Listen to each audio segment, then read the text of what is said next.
First time ನೋಡ್ತಾ ಇರೋದು.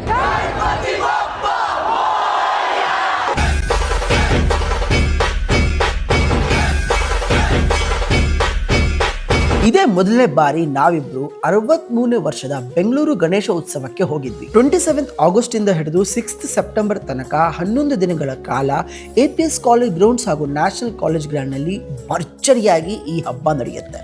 11 ದಿನಗಳು ಗಣಪತಿಗೆ ಪೂಜೆ, ಅದರಲ್ಲೂ ಬೆಳಗ್ಗೆ, ಸಂಜೆ ಹಾಗೂ ರಾತ್ರಿ 10ವರೆಗೆ ಮಹಾಮಂಗಳಾರತಿ ಇರುತ್ತೆ.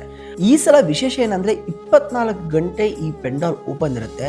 ರಾತ್ರಿ ಆಗ್ತಾ ಇದ್ದಾಗೆ ಲೈಟ್ಸ್ ಎಲ್ಲ ಆಫ್ ಮಾಡಿ ಸಹಸ್ರ ದೀಪದ ಬೆಳಕಿನಲ್ಲಿ ಆ ಗಣಪತಿ ನೋಡಿ ನೀವು ಕಣ್ತುಂಬ್ಕೋಬಹುದು. ಇನ್ನು APS ಕಾಲೇಜ್ ಗ್ರೌಂಡ್ಸಲ್ಲಿ ಗಣಪನ ದರ್ಶನ ಮಾಡಿದ್ರೆ ನ್ಯಾಷನಲ್ ಕಾಲೇಜ್ ಗ್ರೌಂಡ್ಸಲ್ಲಿ ವಿವಿಧ ಸಾಂಸ್ಕೃತಿಕ ಕಾರ್ಯಕ್ರಮಗಳು ನಡೀತಾ ಇರುತ್ತೆ. ಈ ವರ್ಷ ಅಂತೂ ನಮ್ಮನ್ನು ಎಂಟರ್ಟೈನ್ ಮಾಡೋಕ್ಕೆ ಡಾಕ್ಟರ್ ರವಿಚಂದ್ರನ್, ವಿಜಯ್ ಪ್ರಕಾಶ್, ರಾಜೇಶ್ ಕೃಷ್ಣನ್, ರಘು ದೀಕ್ಷಿತ್ ಹೀಗೆ ಸಾಲು ಸೆಲೆಬ್ರಿಟಿಗಳ ಲಿಸ್ಟೇ ಇದೆ. ಇನ್ನು ನ್ಯಾಷನಲ್ ಕಾಲೇಜ್ ಗ್ರೌಂಡ್ಸಲ್ಲಿ ಫುಡ್ ಮೇಳ ಕೂಡ ಇದೆ. ನೀವು ಈ ವರ್ಷ ಮಿಸ್ ಮಾಡದೆ ಅಲ್ಲಿಗೆ ಭೇಟಿ ಕೊಡಿ. ಹಾಗೆ ನಿಮ್ಮ ಎಕ್ಸ್ಪೀರಿಯನ್ಸನ್ನು ನಮ್ಮ ಕಮೆಂಟ್ ಸೆಕ್ಷನಲ್ಲಿ ತಿಳಿಸಿ.